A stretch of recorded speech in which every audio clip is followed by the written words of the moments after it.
নমস্কার বন্ধুরা, তনুশ্রী রান্নাঘর অ্যান্ড ব্লগস চ্যানেলে তোমাদের সবাইকে স্বাগত। তোমরা সবাই কেমন আছো? আশা করি সবাই ভালো আছো। আমিও ভালো আছি। আজকে আমি তোমাদের সাথে কাঁচকলার কোপ্তাকারির রেসিপি শেয়ার করছি। তো আজকে কিন্তু আমি একদম পুরোপুরি নিরামিষভাবে রান্নাটা করছি, যেহেতু শ্রাবণ মাস চলছে, সেই কারণে কিন্তু আমরা একদম পিওর ভেজ খাচ্ছি। সো তোমাদের সাথে আমি এক এক করে নিরামিষ সমস্ত রান্নার রেসিপি তুলে ধরবো। তো দেখো, দেখতে কতটা লোভনীয় লাগছে, খেতেও কিন্তু একদম দারুণ টেস্ট হয়েছিল বন্ধুরা। সো ভিডিওটি স্কিপ না করে দেখে যাও। এখানে আমি কাঁচকলা কেটে নিয়েছি। এখানে দুটো কাঁচকলা আমি মুখটাকে কেটে নিয়ে তারপরে কিন্তু দু টুকরো করে কেটে নিয়েছি। এবারে কিন্তু কাঁচকলাটাকে কিন্তু আমি সেদ্ধ করে নেব। ওভেনে আমি প্রেসার কুকার বসিয়ে দিয়েছি। প্রেসার কুকার বসিয়ে দিয়ে তাতে কিন্তু পরিমাণ মতন জল দিয়ে দিয়েছি। জল দিয়ে এবারে কাঁচকলাগুলোকে কিন্তু আমি জলের মধ্যে দিয়ে দিয়েছি। এবারে দিয়ে দিয়েছি এখানে হাফ চামচ হলুদ গুঁড়ো আর 1 চিমটে নুন, আর দিয়ে দিয়েছি 1 চামচ মতন সর্ষের তেল। এই সমস্ত কিছু দিয়ে কাঁচকলাটাকে আমি সেদ্ধ করে নেব। নুন হলুদ দিয়ে সেদ্ধ করলে কাঁচকলার যে একটা কষ ভাব, সেটা কিন্তু একদমই কেটে যায়। দেখো, কাঁচকলাগুলো সেদ্ধ হয়ে গেছে। এবারে ঠান্ডা হওয়ার পরে আমি কাঁচকলার যে খোসাগুলো আছে সেগুলো কিন্তু ছাড়িয়ে নিয়েছি। এবারে আমি হাতের সাহায্যে এটাকে ভালো করে মেখে নিচ্ছি। খুব ভালো করে কিন্তু মাখতে হবে, যাতে ভেতরে একদম গুটি গুটি না থাকে। খুব সুন্দর করে কিন্তু হাত দিয়ে আমি মেখে নিয়েছি, তোমরা দেখতেই পাচ্ছ বন্ধুরা। এতে আমি এক এক করে মশলাগুলো অ্যাড করে দেব। দিয়ে দিয়েছি হলুদ গুঁড়ো, নুন, আর দিয়ে দিয়েছি 1 চিমটে লঙ্কার গুঁড়ো, আর দিয়ে দিলাম এখানে 2 টেবিল চামচ বেসন। বাইন্ডিংয়ের জন্য বেসনটা দিয়ে দিয়েছি। এবারে সমস্ত কিছু কিন্তু আমি হাত দিয়ে ভালোভাবে চটকে একদম মেখে নিচ্ছি। বেসনটা কিন্তু দিলে তোমাদের যে কোপ্তাটা সেটা বানাতে কিন্তু সুবিধা হবে। তোমরা চাইলে কিন্তু ডালটাকে পেস্ট বানিয়েও এর সাথে মিশিয়ে নিয়ে তারপরে কোপ্তা বানাতে পারো। বন্ধুরা দেখো, আমি 2 হাতে কিন্তু তেল মাখিয়ে নিয়েছি, তাহলে কিন্তু কোপ্তাগুলো বানাতে আমার সুবিধা হবে। এবারে আমি গোল গোল করে শেপ করে নিয়ে তারপরে একটু চাপটা করে শেপ দিয়ে নিচ্ছি। তোমরা চাইলে কিন্তু একদম গোল গোল করেও বানাতে পারো, যে যেরকম শেপ দিতে চাও সেই বুঝে দিয়ে দিও। দেখো, হাতের তালুতে নিয়ে কিন্তু আমি প্রত্যেকটা কোপ্তা এরকম করে বানিয়ে নিচ্ছি। যারা বন্ধুরা কাঁচা কলা খায় না, তাদেরকে যদি এরকম করে তুমি বানিয়ে খাও, তারা বুঝতেই পারবে না যে কাঁচা কলা খাচ্ছে।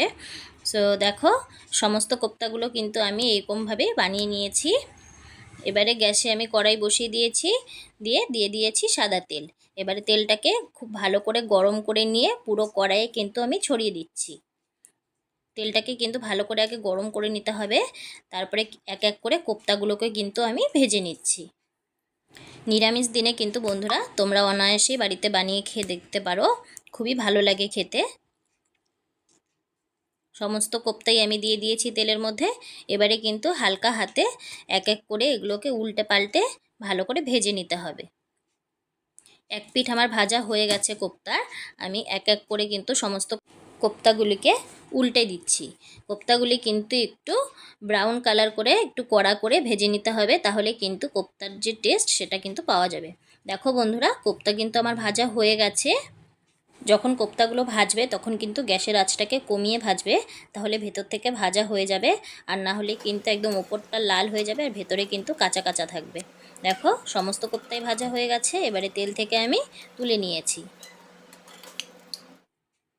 এবারে ওই তেলেই কিন্তু আমি ফোড়নের জন্য দিয়ে দিয়েছি 2টো শুকনো লঙ্কা। ফোড়নটাকে কিছুক্ষণ ভেজে নেওয়ার পরে তারপরে আমি দিয়ে দিয়েছি এখানে হাফ চা চামচ সাদা জিরে। জিরেটা ভেজে নেওয়ার পরে এখানে আমি একটা মশলা বানিয়ে নিয়েছিলাম। এখানে আমি 1 চামচ জিরে আর 7-8টা কাঁচা পাকা লঙ্কা ভালো করে মিক্সারে আমি পেস্ট করে নিয়েছিলাম। সেই পেস্টটা কিন্তু আমি এবারে এর মধ্যে দিয়ে দিয়েছি।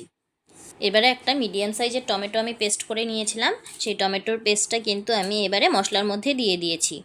এবারে দিয়ে দিয়েছি স্বাদ অনুযায়ী হলুদ গুঁড়ো আর পরিমাণ মতো নুন। এবারে নুন হলুদ দিয়ে মশলাটাকে ভালো করে মোটামুটি 3 থেকে 4 মিনিটের মতন একটু কষিয়ে নিচ্ছি। দেখো, মশলাটা কিন্তু খুব ভালোভাবে আমার কষানো হয়ে গেছে। মশলার গা থেকে তেলও ছাড়তে শুরু করে দিয়েছে। এরপরে আমি দিয়ে দিয়েছি এখানে হাফ চা চামচ আদা বাটা।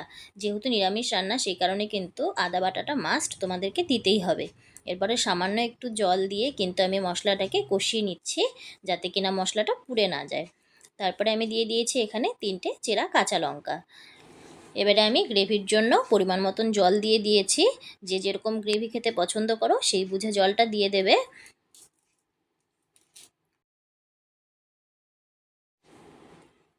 এবারে আমি যে কোপ্তাগুলো ভেজে রেখেছিলাম বন্ধুরা, সেই কোপ্তাগুলো কিন্তু আমি অ্যাড করে দিয়েছি।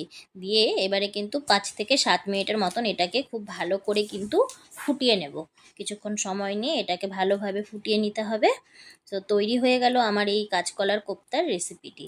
আমি মাঝে একটু নুনটা চেক করে নিয়েছিলাম, যে দেখলাম না সব কিছুই পারফেক্ট রয়েছে। এবারে আমি এখানে 1 চামচ মতন ঘি অ্যাড করে দিয়েছি, আর দিয়ে দিয়েছি 1/4 চামচ গরম মশলা গুঁড়ো। সো রেসিপিটি কেমন লাগলো বন্ধুরা, তোমরা কিন্তু কমেন্ট করে জানিও। আর ভিডিওটি যদি ভালো লেগে থাকে তাহলে অবশ্যই একটা লাইক দিয়ে পাশে থেকো।